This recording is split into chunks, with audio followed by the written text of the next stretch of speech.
We have an update on the Ilya Samsonov waiver claim, as well as this move could fix the Leafs goaltending situation. We'll break this down for you coming up on this episode of Hat Trick HQ. Before we get into it, just want to say, if you're one of the thousands of people watching that aren't subscribed, make sure to go down below, hit that subscribe button. But with that said, let's get right into the first topic of the video today, which is Ilya Samsonov clears waivers. And as we see here from Chris Johnston on Twitter, Ilya Samsonov clears waivers and now can be assigned to the Toronto Marlies in the AHL.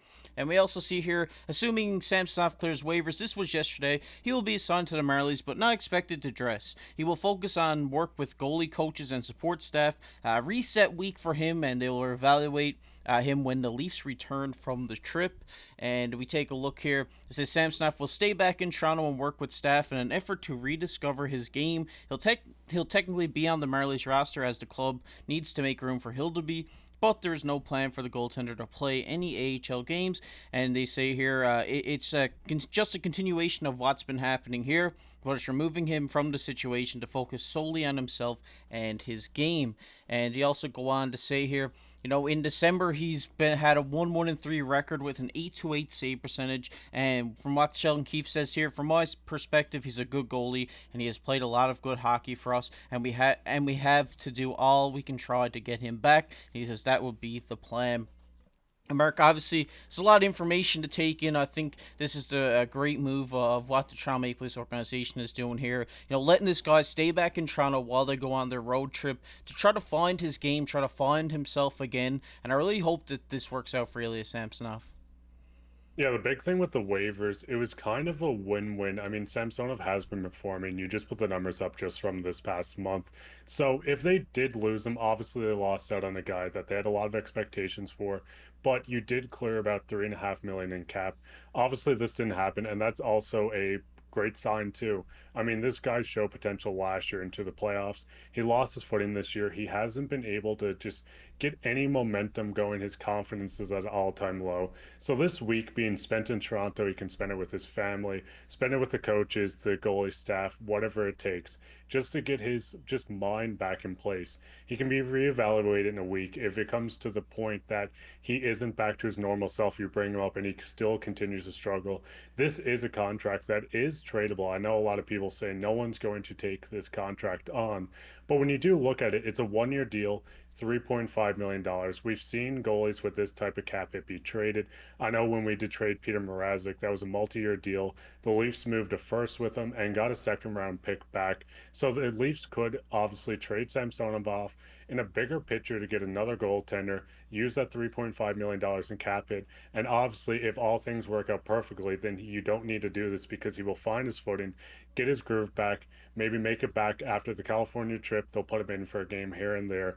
Just see how things are, reevaluate. And like I've been saying, just try to get past until Joseph Woll is finally back. And by then, hopefully, you have it figured out who your number one or number two option behind Woll would be. Yeah, and sometimes a break is a great thing for a goaltender and players, just in general. Just getting away from the game for a little bit, getting away from the team, and just, focusing on yourself, focusing on your game. I really do think this is really going to be beneficial for him because he is a great goaltender. The potential is there. I think he just needs to work out the kinks and get back to playing as himself because, I mean, in these last couple of starts, he hasn't really looked like himself. He hasn't really looked comfortable. So hopefully now, where he takes some time away to focus on himself, focus on the game, it will really help him out. And like you said, if he comes back in and just starts shutting it lights out, then you don't have to worry about trading him away or anything like this. And I really hope this is what happens because I really like Ilya Samsonov. I think he's a great goaltender in the NHL,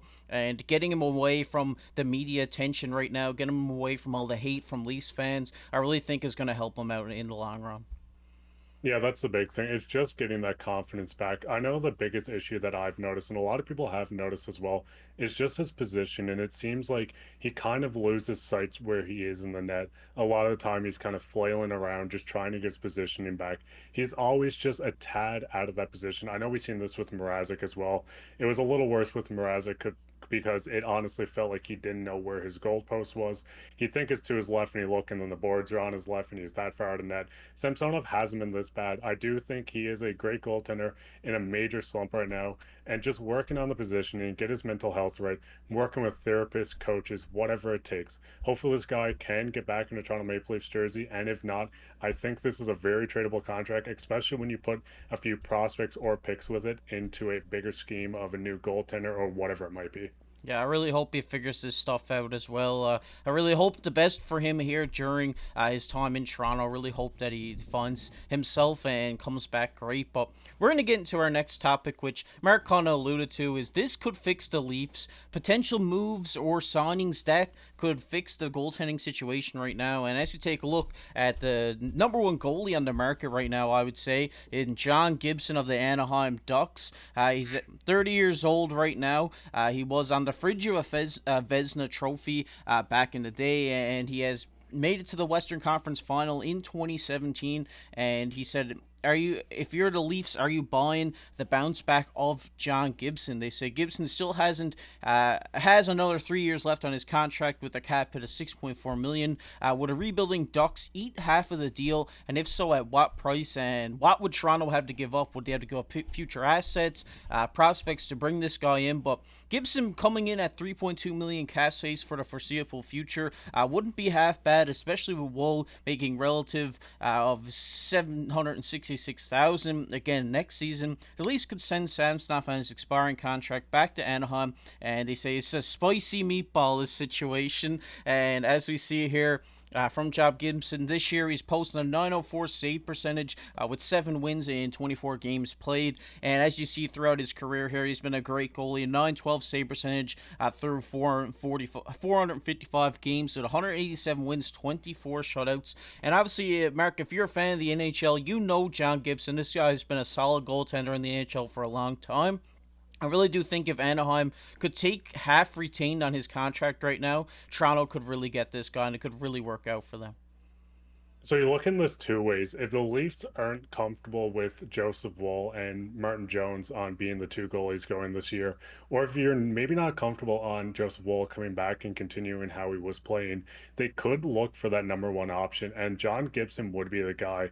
The only issue with this is obviously you have to take on the 3 years. If the Ducks aren't willing to eat half the salary, you are paying quite a bit, but it does help with having Joseph Woll in such a cheap contract. I know a lot of people give Dubas a lot of hate, but this was one of the better deals and honestly looks like an absolute steal of a deal.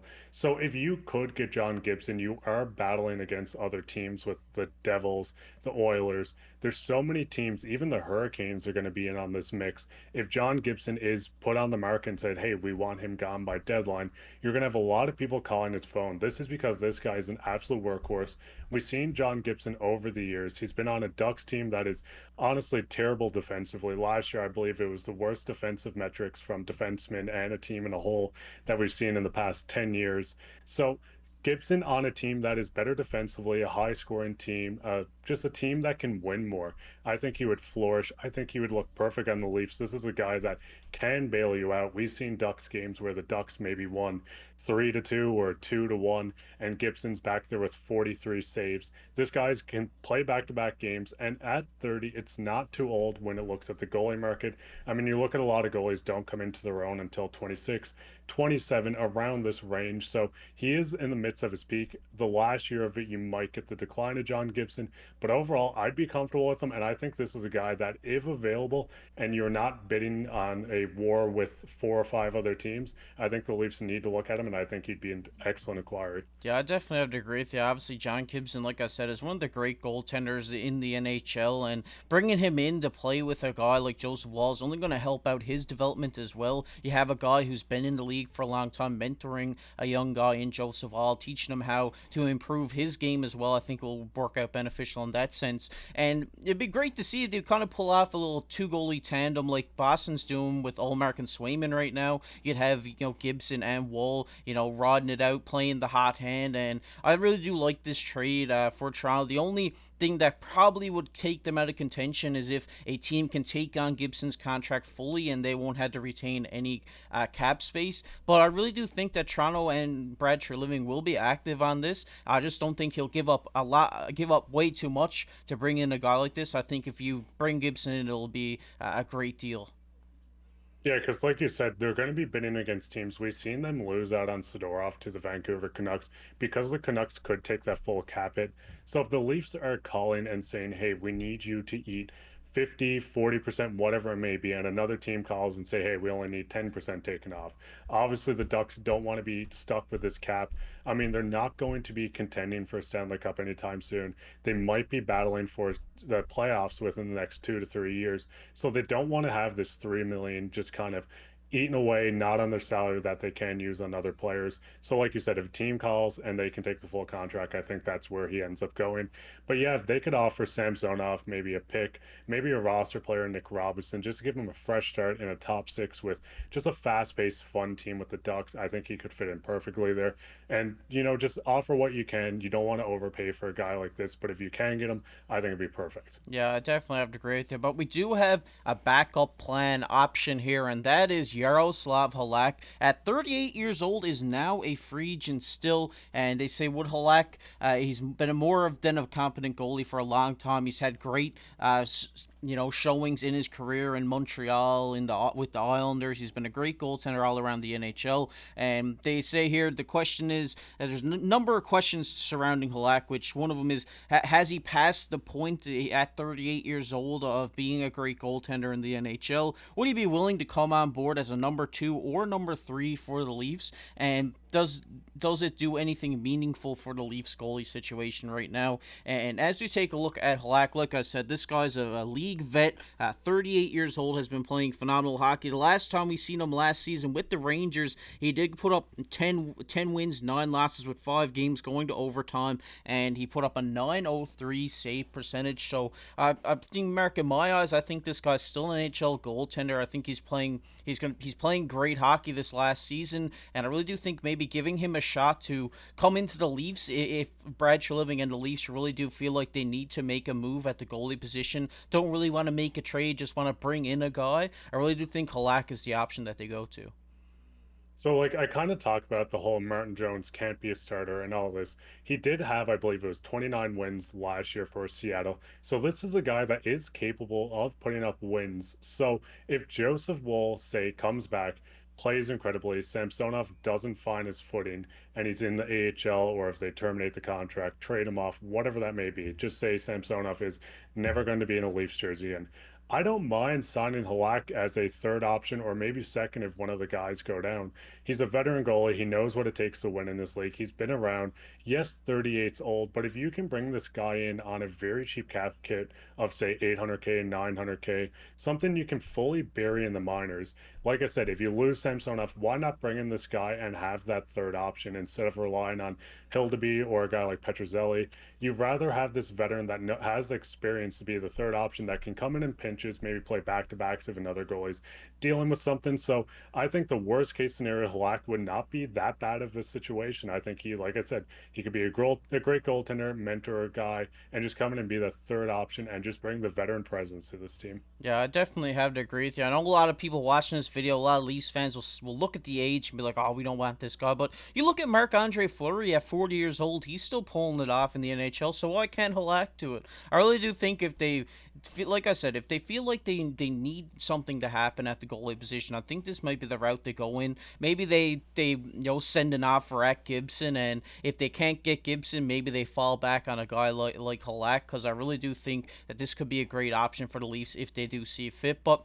we want to hear from you guys down in the comment section below. What do you think? Do you think Halak will end up as a Leaf one day? Do you think the Leafs will trade for Gibson? And let us know what you think about Samsonov and how his development is going to go over this next home trip while he stays in Toronto. Let us know down below in the comment section. We're going to get in everybody's favorite topic of the video, and that is comment of the day. And the comment of the day today goes to our boy Daniel, day one supporter here on the channel. Shout out to you, Daniel. He says, first and foremost, Happy New Year's, KC and Mark. All the best in 2024. Congratulations on the success on the podcast. Glad to be a part of it. Keep it going, boys.